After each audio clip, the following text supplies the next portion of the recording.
Hey guys, Ultramaximus here, and I haven't done one of these in a while. I did a series a while back on the top 10 movies, my pick on top 10 movies, whether they were adventure, family, I think I did Disney, action, war movies, etc., etc. And I had my top films and why I chose the top 10 films in that particular genre. And someone had Boobop 1987, I believe. She had asked what my top 10 musicals were. She started going through and watching some of the other movie genres, and I thought I'd done a musical, but going back, I guess I didn't. That was the only one that I left out. And she was wondering what my top 10 musicals were, so I figured I'd go ahead and oblige her and talk about my top 10. And they're not the top 10 because of, much like the other films, not the top 10 because of the most money they've made, special effects, awards they've won, etc., etc. These are my personal top 10 and why I put them in that category.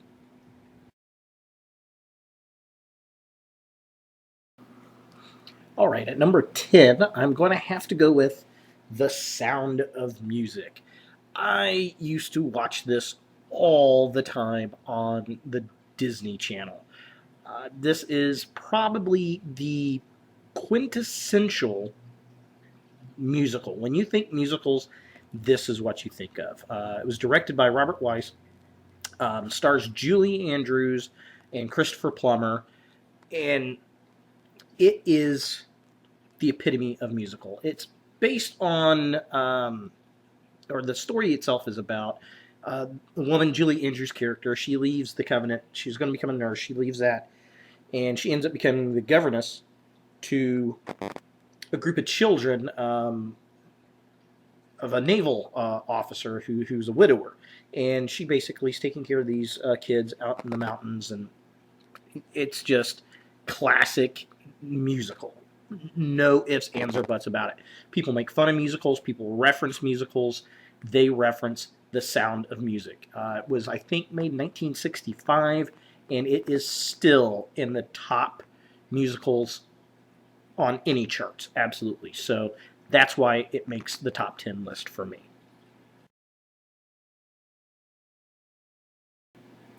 Number 9 goes to another Julie Andrews film, another Disney offering, Mary Poppins, also starring Dick Van Dyke. Again, this is another one that I watched all the time in the 80s on the Disney Channel. This was like one of those constants as a kid. And not only did we watch the film, but they also broke a lot of the segments up on the Disney Channel, and they would air them between shows. This was made in 1964, one of the early films to use both live action and animation in it, which is kind of a trademark Disney thing. You also had the Song of the South, which was never released on video because of its racial implications, which there's nothing really racial about it, I don't think. But yeah, the Mary Poppins, it's fun. It's a kid's adventure. They get this. It's set in England, and these kids get this nanny named Mary Poppins who's magical and kind of comes in and makes life wonderful. And she kind of looks after him. And Dick Van Dyke is a chimney sweep that she befriends and befriends the kids. So absolute wonderful childhood memory. I haven't seen the film probably in 20 years, but it's something I think every kid should watch at least once in their life. They generally fall in love with it, and it's a Disney staple. So that's why it's in my top 10 list. Number 8 is going to go to the Beatles' Magical Mystery Tour. And it's kind of ironic that I've been working on this list for about a day or two. It happened so tonight on PBS they did a great performances documentary on the Magical Mystery Tour for the 45th anniversary, and they had an hour-long documentary on it, and then actually played the Magical Mystery Tour after that. So that was kind of cool. And, it reminded me how much I really love the Beatles. I'm a huge Beatles fan. In college, that's about all I listened to was the Beatles and the Doors and Pink Floyd and a bunch of great bands like that. And the Beatles were the number one for me, and this is one of my favorite albums of theirs. And the Magical Mystery Tour was an hour-long musical program in BBC from 1967, and it's way different than A Hard Day's Night or Help. It was produced and written by the Beatles themselves. I think it was done in a matter of a few days, and it's very random. It's a very interesting film. A lot of filmmakers highly regard the film as being very avant-garde, and it's very artistically done. This is probably what I consider the forefather or the ancestor of our modern music videos. And it's essentially a group of random Londoners get on what they called a coach tour, which is this kind of a bus tour where they go around England and they see certain sites and stuff for a day. And they just kind of randomly have these odd little adventures, these very strange sequences interlaced with the music from the album.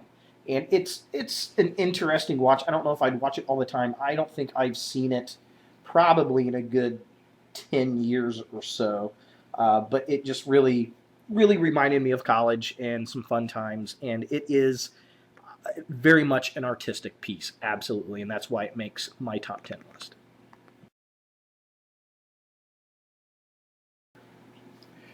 My number 7 musical is going to go to Sweeney Todd, the Demon Barber of Fleet Street, directed by Tim Burton, starring Johnny Depp. It's very interesting. This is based off a Broadway play.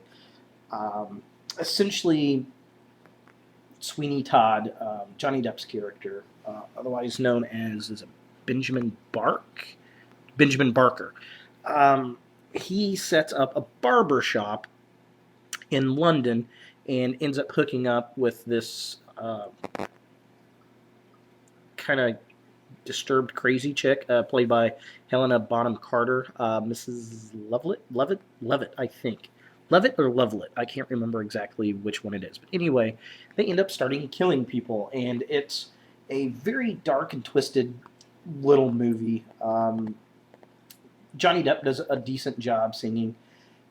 I like it because it's very dark. It's based off of a Broadway play, and you don't see this Tim Burton crowd of people doing this kind of film, which I thought was very interesting. It kind of harkens back to like Rocky Horror and Little Shop of Horrors, but brings that New York Broadway flavor. So that's why I really like this film. And I've also seen, and I wish I would have picked it up, I've actually seen prop replicas of his razor that he uses in the film, which is very cool. It was very well detailed. But all in all, it's an interesting piece. If you haven't seen the Broadway play, check the film out. If you're a Johnny Depp fan, check it out. It's not his average cup of tea for sure, but it's definitely very interesting and why it makes my top 10 list.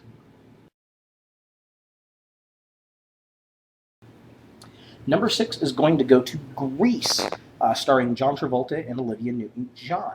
And this is a fun film. I really like this. This has been on Broadway. It's been off of Broadway. This is a American musical staple, pretty much.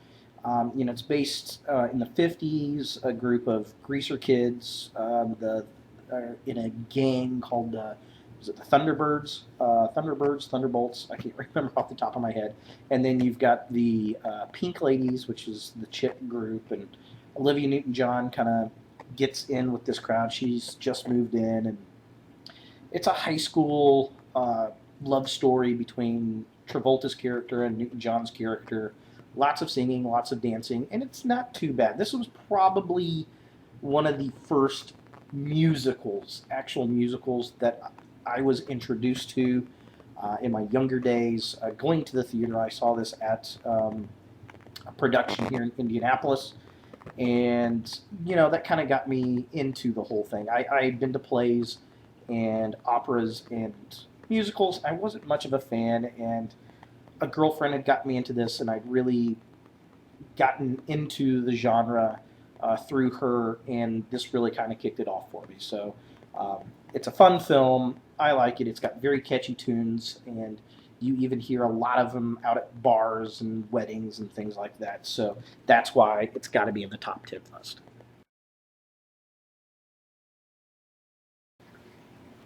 Number 5 is going to go to the Rocky Horror Picture Show. This is a very, very twisted and almost perverted little musical. It's definitely popular among younger people. A bunch of the goth kids really dig this film. I like it. I think it's entertaining. It's one of Tim Curry's iconic roles, which he never talks about this. I don't think he particularly cares for this film. I think he did it when he was younger, and he probably liked it in the older and more into Hollywood norm he became. I think he tried to push himself away from this film, which is a shame because it's a good movie. Susan Sarandon's in it. She absolutely did not know how to act or sing at all in the film. I had to learn how to sing and all that kind of stuff. And it's essentially about Dr. Frankenfurter, who's a weird kind of gay transsexual Transylvanian. He's an alien. There's a group of aliens, and a young couple happen to stumble upon this very weird, twisted kind of orgy of weirdness at the Frankenfurter house, and Frankenfurter's creating Rocky, the perfect being. Is basically he's making a sex toy, and Rocky goes and has sex with about everybody, I think, in the film. So it's a very strange little movie. It's definitely something not for kids. But the best thing about this movie, years and years ago, we used to have down in Union Station, downtown Indianapolis, the main train station was turned into a mall for the longest time, and fortunately it's gone now. But there was the Hollywood Bar and Film Works inside of Union Station, and every Friday they would play the Rocky Horror Picture Show at midnight, and people would go down there and they would dress up like the characters, and this went on for decades. And unfortunately, 10, 15 years ago, it went out of business, if not longer than that, and it's no longer around, which is unfortunate because an Indianapolis weekly event, is now gone. And that was always kind of interesting and fun, and it definitely brings this film to life because they do this all across the nation. There are theaters that do this all the time. There are, live productions of it. There are, the filming screenings of it where people do this, and it is probably, I would think, the most interactive musical that has ever been created, and that's why it's in the top 10 list.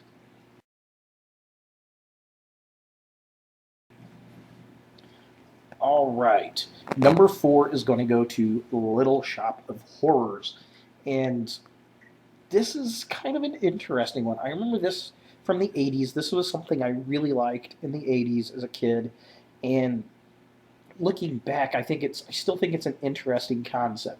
They took a horror movie from the 1960s that starred Jack Nicholson about an alien plant that comes to Earth and starts eating people. And this incarnation's got Rick Moranis and Steve Martin, and it's just kind of weird and goofy. It's a comedy. It's a musical. The voice they have for Audrey 2, the plant, is great. It does probably the bulk of the singing, I think, in the film. And this has actually been done on the stage.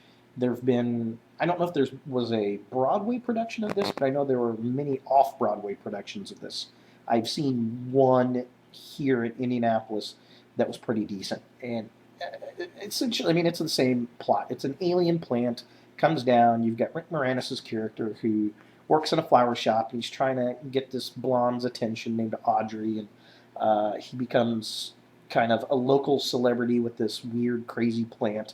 and the plant keeps growing and growing, and he finds out it eats blood, and then eventually Rick Moranis starts killing people to feed the plant. It's very, very dark, and it's kind of funny because I've got a running theme with dark musicals.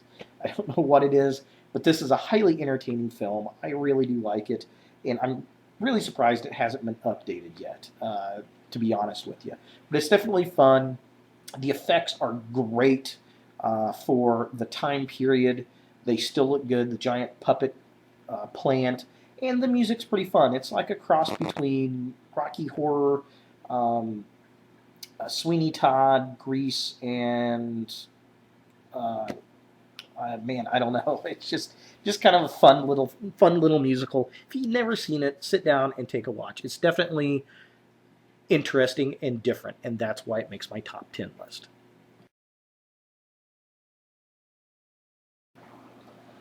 All right, number 3 is going to go to The Wizard of Oz, and this film made an appearance in one of my other top 10 lists of family films, I believe, and it is fantastic. It is a musical. It is a pioneer in color, in filming, in special effects, and this is something everybody has seen. It's thrilled audiences, it's scared children, and the songs are universal. I don't think there is anyone on the planet Earth that does not know every single song from this musical. I mean, it's an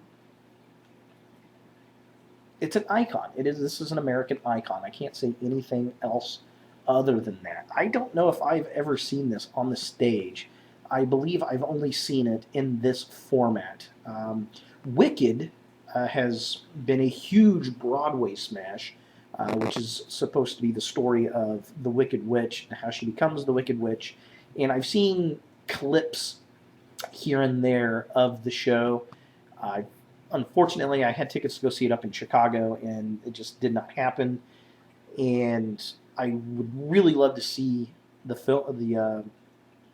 musical Wicked, and hopefully at some point, and I'm surprised they haven't yet, turned that into a musical film. That's just waiting.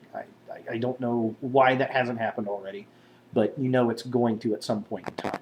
But it never would have existed had it not been for this. And this comes on every single year. People watch it. I've got a copy of it on DVD, and it's just absolutely iconic. This is Americana through and through, and that's why it's on my top 10 list.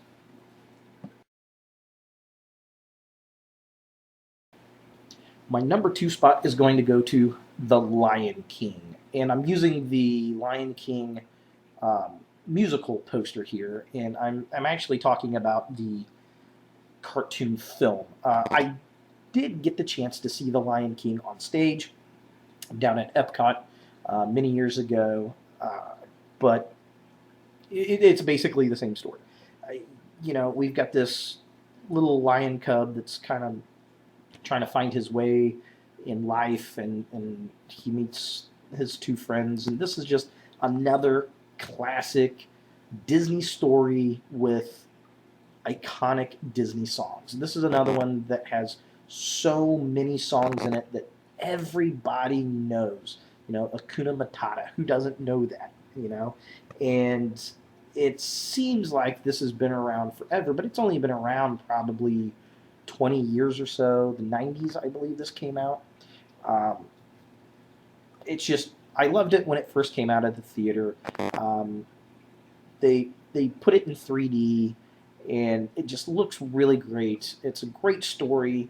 It's classic cell animation. This is probably, in my opinion, one of Disney's last great cell animation films before they started going to a lot of the Pixar stuff. Which, don't get me wrong, I love the Pixar films, but there's something inherently classical about a painted cell animation film.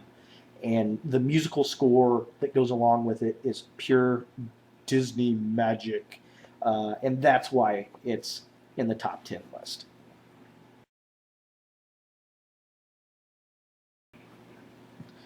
My number one musical is going to have to go to Moulin Rouge. I do enjoy this film, and you know, a lot of people didn't like it. A lot of people thought it was a bunch of junk, but I really liked it. I liked the visuals of it. I liked the song content. This is Nicole Kidman, Ewan McGregor, and John Leguizamo. He's also in it. Kylie Minogue makes a cameo appearance as the Absinthe Fairy, which is kind of funny. But I really like this movie and the fact that it takes modern music. I would say from the 60s up until, well, this film was made in 2001. And it takes all that and puts it into a Cuisinart and blends it. And visually, it does the same thing. This is a time set piece back in Paris. Um, Nicole Kidman's character has got tuberculosis, I believe it is. And she's a singer and performer at the Moulin Rouge, which is a burlesque and dance and theater troupe in Paris. And Ewan McGregor's character is he's an aspiring writer, and he ends up writing this play. Um, and he falls in love with Nicole Kidman's character, and there's a whole plot going on with this evil duke, and he wants Kidman's love, but she's actually in love with the writer, and blah blah blah blah blah. Typical kind of love story deal. Well, it takes all kinds of different songs from multiple eras and blends it into this just kind of crazy, stylized, raunchy, fun and poppy format. And it just flows really well. They do a great job in it. It looks great, looks awesome. I always remember that song with Pink and Christina Aguilera and Maya and Lil Kim, and it is a remake of an old song, and it just absolutely all around a good film. In fact, I just watched this earlier this summer. I took it over to a girl I was dating for a short period of time. She really liked the film, and I had a copy of it, so I brought it over and we watched it. And every time I watch it, I can truly appreciate it for what it is. And it's a shame a lot of people don't. But that's why it's at the top of my list. I think it's good visually. I think it's a good story. I like the fact that they take songs from multiple generations and seamlessly weave them into the story, and it just works. So there it is, my number one musical. So, Bebop 1987. I hope that helps you out there. Thanks for watching, guys. What are your favorite musicals? Leave a comment, add a video. It is a good format, a good genre of film, and what I like about it, you can actually go to the theater to see these on stage being performed, which puts it in a completely different life. Absolutely. So if you've got a favorite musical, if you ever get a chance to go see it on stage, whether it's in Broadway, out in New York, whether it's up in Chicago, out in Los Angeles, or in your local area, absolutely check it out, because I'm going to tell you, it will definitely put a little something more special in it for you in the long run. And, that's it. Thanks, guys. Thanks for watching, and look for more videos in the future.